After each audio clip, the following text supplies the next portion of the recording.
League BNP এমন একটা দল, ওখানে যদি ফেরেশতাও ঢুকে বের হবে আজাজিল হয়ে।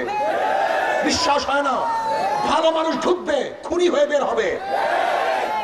যুদ্ধ শেষ হয়ে যায় নাই, আবারও যুদ্ধ করতে হবে, আবারও সংগ্রাম করতে হবে, আবারও মাঠে নামতে হবে। জুলুম, অত্যাচার, অবিচার, খুন, ধর্ষণকে বন্ধ করতে হবে, মানুষ অধিকারকে ফিরিয়ে দিতে হবে।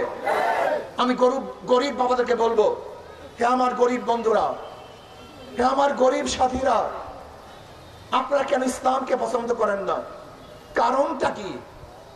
ইসলাম তো আসছে গরিবদের শান্তির জন্য, ইসলাম তো আসছে গরিবদের মুক্তির জন্য, ইসলাম তো আসছে গরিবদের অধিকারকে প্রতিষ্ঠিত করার জন্য। আপনাকে জানেন না নবী আলাইহিস সালাম কি দোয়া করেছিলেন? হে আল্লাহ, আমাকে গরিবের সাথে রাখিও, গরিবের সাথে মৃত্যু দিও, গরিবের সাথে হাসর করিও। এমনকি অনেকেই মনে করি ইসলাম যদি ক্ষমতা আসে আমার এই অসুবিধা, এই অসুবিধা, এই অসুবিধা। আসলে ইসলাম ক্ষমতা আসলে তোমার কোনো অসুবিধাই থাকবে না, শুধু সুবিধা সুবিধা সুবিধা সুবিধা। ইসলাম ক্ষমতা আসলে একজন বিধবা না খেয়ে থাকবে না, একজন এতিম না খেয়ে থাকবে না। আবার যারা চোর তারা বলে ইসলাম ক্ষমতা আসলে আমার চুরির অবস্থা কি হবে? তোমাকে চুরি করার প্রয়োজনই হবে না, তোমার কাছে টাকা বুঝে যাবে। তুমি চুরি করবা কেন? তোমার টাকাই তো অভাব থাকবে না। ঘুষখোররা মনে করে ইসলাম ক্ষমতা আসলে আমার ঘুষের অবস্থার কি হবে? তোমার মনই চাইবে না আমি ঘুষ খাই। আওয়ামী লীগ বিএনপি এমন একটা দল, ওখানে যদি ফেরেশতাও ঢুকে বের হবে আজাজিল হয়ে।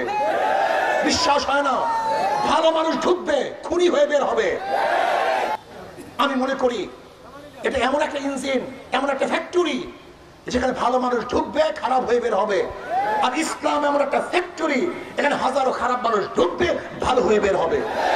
যারা ক্ষমতায় যেতে চান একটা যৌক্তিক কথা উপস্থাপন করেন, আপনাদের ভোট দিবে কেন? একটা যৌক্তিক কথা উপস্থাপন করেন, দলিল দেন।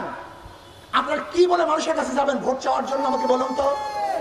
বলতে পারেন জিয়াউর রহমান সাহেব এইটা ছিলেন, সেইটা ছিলেন, সেইটা ছিলেন।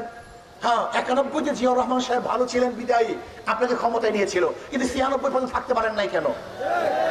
আবারও দ্বিতীয়বার আপনাদের পরীক্ষা করছে, 2001-এ আপনাদের ক্ষমতায় নিয়েছিল জিয়াউর রহমান সাহেবের ভালোর কারণে, কিন্তু এরপর আসতে পারেন নাই কেন? তার মানে জিয়াউর রহমান সাহেব ভালো ছিলেন, এর জন্য মানুষ আপনাদেরকে ভোট দিয়েছে, কিন্তু পরীক্ষায় পাস করতে পারেন নাই, বারবার ফেল করেছেন। এ রাষ্ট্রকে দুর্নীতিতে 3বার চ্যাম্পিয়নশিপ করেছেন, হেট্রিক করেছেন আপনার আমলে। এদেশের খুন ধর্ষণ বেড়ে গিয়েছিল। র‍্যাব কাদের আমলে জানেন আপনারা? বিএনপির আমলে। কেন করেছিল? সন্ত্রাস বেড়ে যাওয়ার কারণে। এই র‍্যাবের কাছে সবচেয়ে বেশি ক্রস ফায়ারে মারা গেছে বিএনপির লোকজন। আজকে ক্ষমতা আসতে পারে নাই, রাগ করেন কেন? ফখরুল সাহেব বলেছেন র্যাম্বো নেশন করবেন। ফখরুল সাহেব 2 দিন আগে বক্তব্য দিয়েছে দেশকে র্যাম্বো নেশন করবেন। র্যাম্বো নেশন তো বুঝেন, রং ধনু জাতি। যেরকম রং ধনুর বিভিন্ন রং থাকে কিন্তু একসাথে থাকে, ফখরুল সাহেব বক্তব্য দিয়েছেন র্যাম্বো নেশন জাতি করবেন, যেখানে বিভিন্ন আদর্শের, বিভিন্ন মতের, বিভিন্ন চরিত্রের মানুষ থাকবে।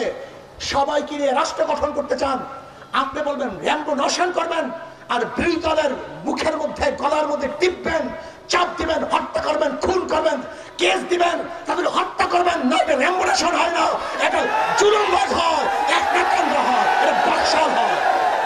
বিএনপি আওয়ামী লীগ না থাকলে ক্ষমতায় কানা আসবে। 92% মুসলমানদের দেশে